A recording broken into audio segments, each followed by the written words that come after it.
So Manchester United just gave Kobe Mainu a contract till 2031.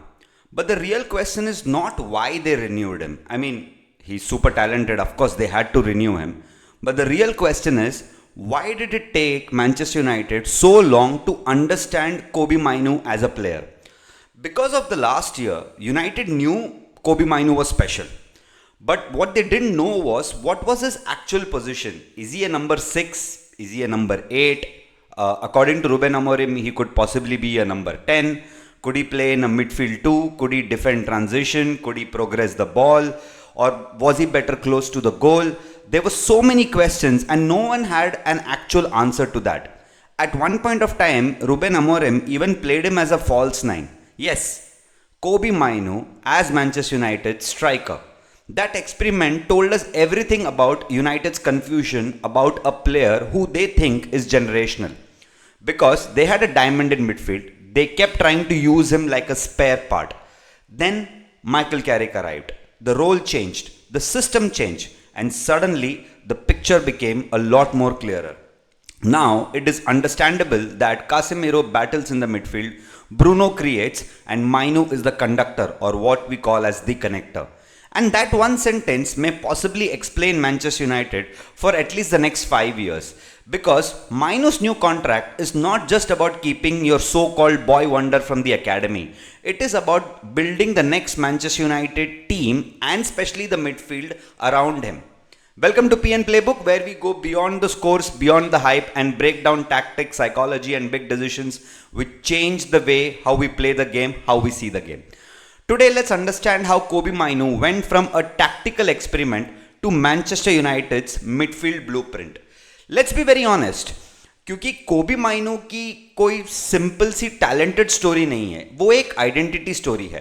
क्योंकि Manchester United को वो जब से 6 साल का था तब से पता तो था ही ये बच्चा बहुत टैलेंटेड है. फैंस को पता था, एकेडमी के कोचेस को पता था, पूरे इंग्लैंड को पता था. लेकिन एक बेसिक सवाल जिसका आंसर किसी के पास नहीं था, वो था मैन यूनाइटेड में कोबी माइनो का बेस्ट रोल क्या है. और यही प्रॉब्लम उसके साथ लाइफ में काफ़ी साल वो झेलता ही रहा. क्योंकि आपके पास टैलेंट होना एक चीज़ है, टैलेंट को करेक्ट रोल देना एक दूसरी चीज़ है. मैनचेस्टर यूनाइटेड ने बहुत बार पहले ये एक्सपेरिमेंट करने की कोशिश तो ज़रूर की कि जब मेरे पास एक प्लेयर आएगा तो उसे मैं अलग अलग जगह खिला कर देखूंगा. Example Scott McTominay. अपने यूथ डेज में वो सेकेंड स्ट्राइकर खेलता था, काफ़ी बार वो मिडफील्ड 10 खेला है, फिर सेंटर मिडफील्ड खेल रहा था. आज नापोली के तारीख में वो नंबर 10 खेलता है, कभी कभी मिडफील्ड खेलता है. तो मैनचेस्टर यूनाइटेड को ये प्रॉब्लम काफ़ी सालों से है. देखिए, यूनाइटेड माइनो को डेवलप नहीं कर रहे थे, यूनाइटेड माइनो को यूज कर रहे थे. जहां गैप दिखा वहां माइनो. मिडफील्ड कंट्रोल चाहिए, कोबी माइनो. फाइनल थर्ड में कनेक्शन चाहिए, कोबी माइनो. स्ट्राइकर नहीं चल रहा है, सबको ट्राई कर लिया, अब मैं क्या करूं, कोबी माइनो. बॉल रिटेंशन चाहिए, कोबी माइनो. लेकिन क्वेश्चन यही था, आप माइनो को बनाना क्या चाहते हो. बिकॉज अगर हर साल उसका रोल बदलता ही रहा तो फिर उसका असली रोल क्या है, इसका जवाब कोई नहीं दे पाएगा. The number 10 experiment was exciting but extremely misleading. चलिए थोड़ा फ्लैशबैक में जाते हैं. जैन 2025 यूरोपा लीग, स्टाकिया बुकारेस्टी के साथ मैच था मैन यूनाइटेड का. रूबेन अमोरिम ने सोचा चलो आज मैं एक्सपेरिमेंट करता हूं और कोबी माइनो को नंबर 10 पे खिलाता हूं. और ऑनेस्टली अगर आप स्टैट्स देखो या गेम देखो, एक्सपेरिमेंट तो काफ़ी सक्सेसफुल दिखा. क्योंकि माइनो गोल करता है, असिस्ट करता है, man of the match performance देता है, और फाइनल थर्ड में वो ब्रूनो की जैसे शार्प लगता है.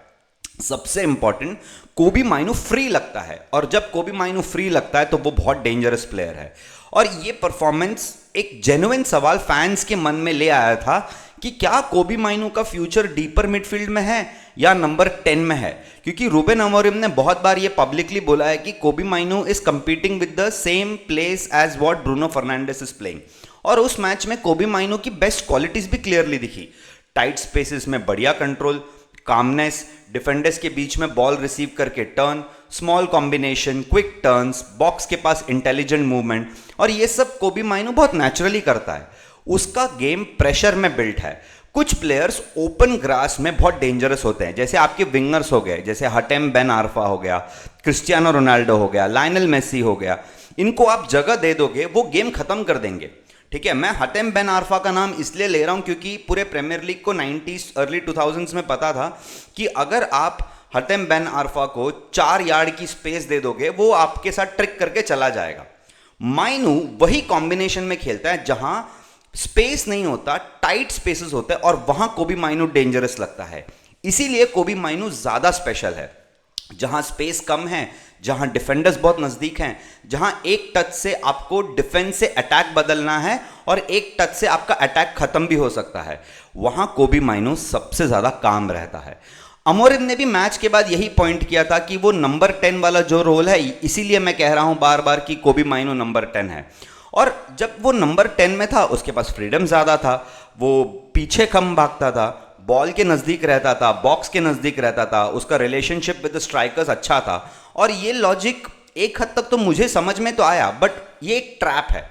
एक गुड परफॉर्मेंस किसी प्लेयर को फाइनल रोल डिफाइन नहीं करती।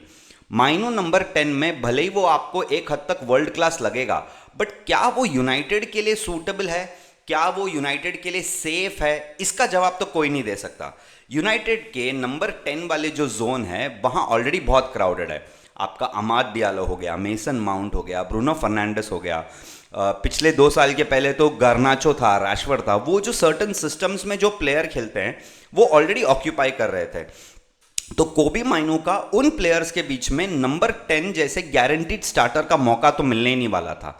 और फिर एक टैलेंटेड प्लेयर को क्राउडेड जोन में अगर आप स्टक कर दोगे तो as a manager you are playing a losing battle. वो स्टाकिया बुकारेस्टी मैच में माइनू ने क्वालिटी दिखाई, लेकिन उसने यूनाइटेड का एक बिगर प्रॉब्लम सॉल्व नहीं किया। उसने यूनाइटेड को यह बोला कि Mainoo can play football at a high press at a higher length, but it did prove that he should not live there. फिर आता है फॉल्स 9 का एक्सपेरिमेंट। ये होता है क्रिस्टल पैलेस के मैच के अगेंस्ट, और यहां ये एक्सपेरिमेंट थोड़ा डेंजरस सा हो गया था। वो कभी कभार वो पागल से साइंटिस्ट नहीं होते जो कुछ भी एक्सपेरिमेंट करते रहते हैं, ये उस टाइप का एक्सपेरिमेंट था। यूनाइटेड के पास रास्मस हॉयलैंड था, जोशुआ ज़र्क्सी था, दोनों बेंच पे थे, और स्ट्राइकर का रोल दिया गया कोबी माइनू को। फॉल्स 9 ऑन पेपर ये आइडिया लोगों को क्रिएटिव लगा, कुछ लोगों ने तो इसे जीनियस मूव भी कहा। प्री मैच में अमोरिम चाहते थे कि यूनाइटेड फाइनल थर्ड में पोजीशन बेटर रखे, तो मैं क्या करूंगा, तो मैं अपने सबसे बेस्ट प्लेयर जो पोजीशन रख सकता है उसको मैं स्ट्राइकर खिला दूंगा। एक ऐसा प्लेयर जो बॉल रिसीव करे, प्रेशर में बॉल ना लूज करे, अमाद और गार्नाचो के साथ कंबाइन करे, पैलेस जो बैक 3 खेलती है उनके बीच में जो स्पेसेस है उसको एक्सप्लॉइट करे।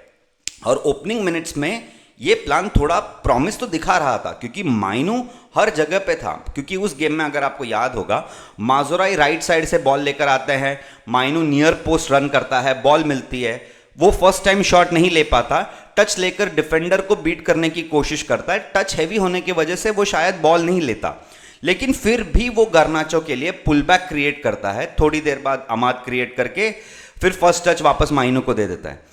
सेकेंड पोस्ट जो था वहां पर उस गेम में, माइनू उस सेकेंड पोस्ट के आजू बाजू ही खेल रहा था। ये काफी इंप्रेसिव मोमेंट्स है, अगर आपके पास टाइम मिले आप जरूर जाके हाइलाइट्स देखना। लेकिन बॉल होल्ड करना इकलौता काम नहीं है स्ट्राइकर का। स्ट्राइकर का काम होता है गोल भी मारना। उस गेम में यूनाइटेड का पोजीशन फर्स्ट हाफ में था 69%, शॉट्स भी थे लेकिन थ्रेट 0। टारगेट पे शॉट सेकेंड हाफ के 73rd मिनट तक आया ही नहीं।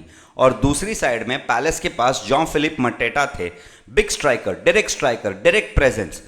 जहां कोबी माइनू बॉल लूज करता है अपने स्ट्राइकिंग पोजीशन से, वहां से क्रिस्टल पैलेस काउंटर करती है, मटेटा वहां, रिबाउंड गया, मटेटा वहां है, काउंटर अटैक मिला, मटेटा वहां था। यूनाइटेड के पास पोजीशन था, पैलेस के पास पर्पस था, इंटेंट था, और फुटबॉल में पर्पस और स्टेराइल पोजीशन से ज्यादा डेंजरस कुछ नहीं होता। ये मैच माइनू के बारे में नहीं था, ये मैच यूनाइटेड के बारे में था। यहां एक मिडफील्डर को आप स्ट्राइकर बना रहे थे क्योंकि उन्हें गोल्स नहीं दे रहे थे स्ट्राइकर अपने। यूनाइटेड एक एकेडमी टैलेंट को टैक्टिकल सोल्यूशन बना रहे थे क्योंकि स्क्वाड का बैलेंस टूटा हुआ था। और यह आपका सबसे बड़ा लेसन था। माइनू हर प्रॉब्लम का जवाब नहीं है, उसे हर प्रॉब्लम का जवाब मत बनाना। बिकॉज जब एक यंग प्लेयर को आप हर जगह फिट करने की कोशिश करते हो तो उसका एक्चुअल रोल कहीं ना कहीं ब्लर हो जाता है। तो अब हमने 2 चीज देख ली, माइनू स्ट्राइकर नहीं है, माइनू नंबर 10 नहीं है, माइनू इमरजेंसी सोल्यूशन नहीं है, बट कोबी माइनू है क्या?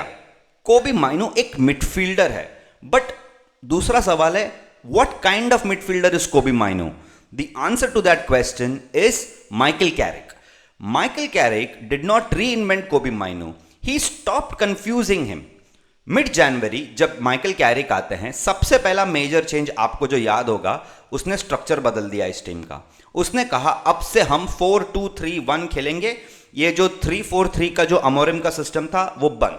अब देखिए 4-2-3-1 कोई वर्ल्ड क्लास सिस्टम तो है नहीं, ठीक है, रेवोल्यूशनरी सिस्टम तो है नहीं, सालों से फुटबॉल में चलते आ रहा है, बट यूनाइटेड के लिए एक इंपॉर्टेंट चेंज था. बिकॉज समटाइम्स फुटबॉल में इनोवेशन नहीं चाहिए होता, फुटबॉल में समटाइम्स क्लैरिटी चाहिए होती है. कैरिक ने कोबी माइनो को वो दिया जो बाकी के कोई मैनेजर नहीं दे पाते, वो है रोल क्लैरिटी. उसने बस उसको कहा यार तेरा ये रोल है, तू कंफ्यूज होना बंद कर दे. तू आपसे फॉल्स 9 नहीं है, तू नंबर 10 नहीं है, तू कोई हाइब्रिड रोल नहीं खेलने वाला. कैरिक ने माइनो को एक clear instruction of playing in the midfield दिया. वो इंस्ट्रक्शन 5 पार्ट में डिवाइडेड है. Connect, receive, carry, protect, progress. बस वापस मैं बोलता हूं, connect, receive, carry, protect, progress. आज की तारीख में आप कोबी माइनो का कोई भी गेम उठाकर देख लो, ये 5 ही चीज वो करता है. सडनली आज की तारीख में यूनाइटेड का मिडफील्ड एक बैलेंस तो है. यूनाइटेड के मिडफील्ड में ऑफकोर्स कासेमिरो फाइट करते हैं, ब्रूनो क्रिएट करता है, माइनो कनेक्ट करता है, और ये सिंपल लाइन यूनाइटेड के मिडफील्ड को पूरी तरह एक्सप्लेन कर देती है. देखो दोस्तों, मैं उन मिडफील्डर्स का बहुत बड़ा फैन हूं जो गेम को स्लो कर सकते हैं. देखिए गेम को पास करने के लिए या गेम को फास्ट करने के लिए ना आपको टैलेंट नहीं चाहिए, क्योंकि आप 4 बॉल यहां वहां पास कर दो, गेम का स्पीड बढ़ जाएगा. बट गेम को स्लो करने के लिए आपको बहुत ज्यादा इंटेलिजेंस चाहिए, क्योंकि ये कोई नेगेटिव बात नहीं है. एलीट मिडफील्डर्स गेम सिर्फ फास्ट नहीं खेलते, गेम स्लो भी करते हैं. एलीट मिडफील्डर्स डिसाइड करते हैं कि मुझे कब गेम फास्ट करना है और कब स्लो करना है, कब बॉल होल्ड करनी है, कब रिलीज करना है, कब वर्टिकल जाना है, कब डायगोनल जाना है, या फिर जैसे पेप गार्डियोला कहते हैं कभी कभी sideways passing is the best way to pass a game because you still don't lose the ball. Kobbie Mainoo is still learning that, but he is actually showing that he can do it. और Carrick के under उसने ये responsibility मिल रही है. Specially अगर आप recent games देखोगे, चेल्सी या ब्रेंटफोर्ड, माइनो सिर्फ मिडफील्ड में प्रेजेंट नहीं था, वो बिल्डअप में एक्टिव था, वो डीप ड्रॉप कर रहा था, कभी कभी सेंटर बैक के पास जाके बॉल लेता था, कभी लेफ्ट साइड में जाता था, कभी बैकलाइन क्लोज करता था. और ये बहुत इंपॉर्टेंट है, बिकॉज जब माइनो डीप ड्रॉप करता है तो ब्रूनो को अननेसेसरीली डीप आना नहीं पड़ता. ब्रूनो अपना काम अटैकिंग में कर सकता है. माइनो का कंट्रोल ब्रूनो को फ्रीडम देता है. माइनो का कामनेस कासेमिरो का वर्कलोड काफी हद तक रिड्यूस करता है. माइनो का पोजीशनिंग यूनाइटेड को एक फिक्स्ड शेप देता है. ये कोई फ्लैशी टैक्टिकल इनोवेशन नहीं है, इसको फुटबॉल इंटेलिजेंस कहते हैं. अगर आप एक सेकंड के लिए ब्रेंटफोर्ड की गेम में चले जाओ, उस मोमेंट में माइनो का इवोल्यूशन परफेक्टली एक्सप्लेन करता है. बॉल मिलती है, प्रेशर आता है, मिकेल डैम्सगार्ड क्लोज करने की कोशिश करते हैं, फिर माइनो अपना राइट आर्म यूज करके ऑफ बैलेंस करता है, फिर नेथन कॉलिंस को वो क्विक फीट से चॉप देता है, फिर बैकफुट से वो यारमुलक को रिमूव करता है. 4 प्लेयर गए एक झटके में. आप ये इमेजिन कीजिए, 18-19 साल का लड़का, क्राउड राइजिंग, ठीक है, young player, goal in sight, एकदम हाईलाइट क्लिप रेडी है उसके करियर के लिए. मोस्ट यंग प्लेयर्स यहां शॉट लेते हैं, they force the moment, try to become the hero. लेकिन कोबी माइनो एक सेकंड के लिए रुकता है. He slows down, he sees Kelleher नजदीक आ रहा है और उसका चांस 50-50 हो रहा है, क्योंकि एंगल नहीं है, प्रेशर बहुत ज्यादा है. माइनो पैनिक नहीं करता, वो एक एक्स्ट्रा सेकंड लेता है और अमाद डियालो को possibly one of the assist of the season देता है. अमाद के पास बेटर चांस था, बेटर पोजीशन था. Now this is not just dribbling, this is not decision making, this is maturity beyond ages, and that is the difference between a player who can beat men and a player who can understand what to do after beating them. माइनो का ये trait rare है, इसी के लिए man United fans इतने excited हैं उसके लिए. He can close down all the inside chaos which happens in a midfield. और मैनचेस्टर यूनाइटेड जैसे केओटिक क्लब में ना, ये एक सुपर पावर है आज की तारीख में. कोबी माइनो ब्रूनो से करेज अब्सॉर्ब करता है, कासेमिरो से वो बाइट अब्सॉर्ब कर सकता है, कैरिक से वो कंट्रोल सीख सकता है, और अपनी नेचुरल कामनेस के साथ ये सब वो कंबाइन करके it makes a very exciting profile for man United. He is not one thing, He's becoming a modern hybrid midfielder who can play the number 6 or the number 8 role depending on how his body is evolving. That's something which Man United fans are very excited about, and that's one of the reasons why Man United have given him a 5-year contract. But let's not lie, Kobe Mainoo is not finished yet. यहां मैं बहने के लिए तो बहुत जल्दी बह सकता हूं और हाइप में बोल सकता हूं he is the next big thing. No, he is not. He is just signed a new contract. Carrick ने धीरे धीरे करके उसके पोटेंशियल को वो एक्सप्लोर कर रहा है. यूनाइटेड का फ्यूचर मिडफील्ड में तो सॉर्टेड लग रहा है with one player. Of course you need more signings, but क्या यूनाइटेड के मिडफील्ड में एक कोबी माइनू बचा सकता है? No, Mainoo is not finished. He still developing. अगर यूनाइटेड जेन्युइनली उसके अराउंड मिडफील्ड बिल्ड कर सकती है तो मुझे ऐसा लगता है United midfield will be lot safer. Obviously your issue is defensive position and intensity for Kobbie Mainoo. वो इंप्रूव कर रहा है, उसके tackles, interception, recovery, runs, but वो कासेमीरो तो है नहीं, डिस्ट्रॉयर नहीं है ना, वो डेक्लन राइस जैसा प्लेयर है, एलियट एंडरसन जैसे वो कोई स्ट्रेट लाइन एथलीट भी नहीं है. उसका डिफेंसिव गेम इंटेलिजेंस पे बेस्ड है. दूसरा जो कोबी माइनू में एक इशू है और वो डेवलप कर रहा है इस बारे में है उसका long range passing. माइनू short passes बहुत अच्छा खेलता है, बट टाइट स्पेसेस में सिक्योर है, कैरिंग स्ट्रांग है. अगर आपको डीप ब्लॉक तोड़ना है कभी कभी जो आपके लोअर लीग टीम खेलते हैं तो आपको ऑपोजिट फ्लैंक स्विच करना पड़ेगा. 40 यार्ड पास से आपको वो एक 40 यार्ड पास से आपको उनकी डिफेंस तोड़नी पड़ेगी और तभी वो ब्रूनो या कासेमिरो लेवल पासर आज तो नहीं है बट वो उसकी गेम में आ रही है. दूसरा इशू जो मुझे लगता है कोबी माइनू के साथ है कि उसको फुटबॉल इंटेलिजेंस जो अभी है वो एक second tier Premier League club जैसे है. अब उसे नेक्स्ट लेवल पे जाना है and it's very possible, but he is only 21. He will only get better. Problem Mainoo नहीं है, प्रॉब्लम एक्सपेक्टेशन है. फैंस कभी कभी भूल जाते हैं एक 21 साल का प्लेयर 28 साल वाली मैच्योरिटी लाने में 28 साल तो लगेंगे उसको. माइनू स्पेशल है. स्पेशल का ये मतलब नहीं कि वो कंप्लीट है. 2031 लॉन्ग टर्म कमिटमेंट, इसका मतलब सिंपल है. United are not looking at Kobe Mainoo as a rotation player. They are treating him as part of the engine room. They are treating him as part of the spine. आप random midfielder sign नहीं कर सकते, आपको complementary profile चाहिए. अगर माइनू left side drift करता है, partner को पोजिशनल डिसिप्लिन और राइट साइडेड कंफर्ट देना पड़ेगा. That is why Casemiro replacement question is not simple. United cannot just ask who replaces Casemiro. They have to ask who replaces Casemiro and who also makes Kobe Mainoo better. That is the change. Earlier, United midfield planning was all about holes. They need defensive midfielder, buy one. Need creator, buy one. Need one runner, buy one. Now, if Mainoo is central, the question becomes about relationships. Mainoo with the future number 6, Mainoo with fullbacks, Mainoo with build-up structure, Mainoo with Bruno, Mainoo with Anderson, whatever.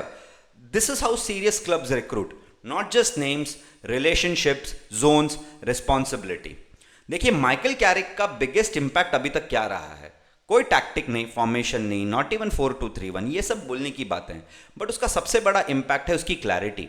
He took a player United were moving around like a tactical spare part, a player who was supposed to leave in January and gave him real function. Mainoo under Carrick is not being asked to be everything. He is being asked to be essential. The difference matters. Under Amorim, Mainoo was sometimes a solution to problems around him. Under Carrick, Mainoo is becoming a focal point. Build from him, connect through him, protect around him. Let Casemiro create. Let Bruno start creating assist. Let Mainoo make it sense. और इस clarity का result आपको pitch पे दिख ही सकता है. Defensively smarter positions ले रही है यूनाइटेड. फाइनल थर्ड में वो बॉल कैरी कर रहा है. ट्रांजिशन में स्ट्रॉन्गर लग रही है यूनाइटेड. कैरिक ने ब्रेंटफोर्ड के बाद बोला था Mainoo is showing a little bit of everything. He showing in buildup, taking ball, 1v1 duels, recovery runs. This is the profile. Not pure 6, not pure 8, not a pure 10, a modern day connector. और modern day football position से कम phase से ज्यादा आपको वो Jones define करती हैं.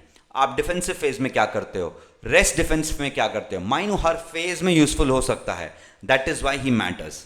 For everyone, including me, who questioned whether he can defend deep, whether he can pivot, where he can attack, Mainoo does not need to be United striker. He does not need to be a Bruno. He does not need to be a Casemiro. He's the conductor. And maybe for the first time in years, Manchester United's rebuild does not start with a transfer target. It starts with an academy boy. Because for years, United searched the market for midfield identity. Maybe the answer was not hidden in Europe. Maybe it was quietly growing in Carrington, waiting for the right manager, the right system, and the right role. This is PN Playbook. If you enjoyed this breakdown, like this video, subscribe to the channel, and tell me in comments what do you think about my analysis about Kobbie Mainoo, and should United rebuild their midfield around Kobbie Mainoo, and who do you want to partner him with? Elliot Anderson, Adam Wharton, whoever is the name. Because one thing is very clear, Kobbie Mainoo is no longer just part of Man United's future. He might be the player who actually defines this. Thank you for watching.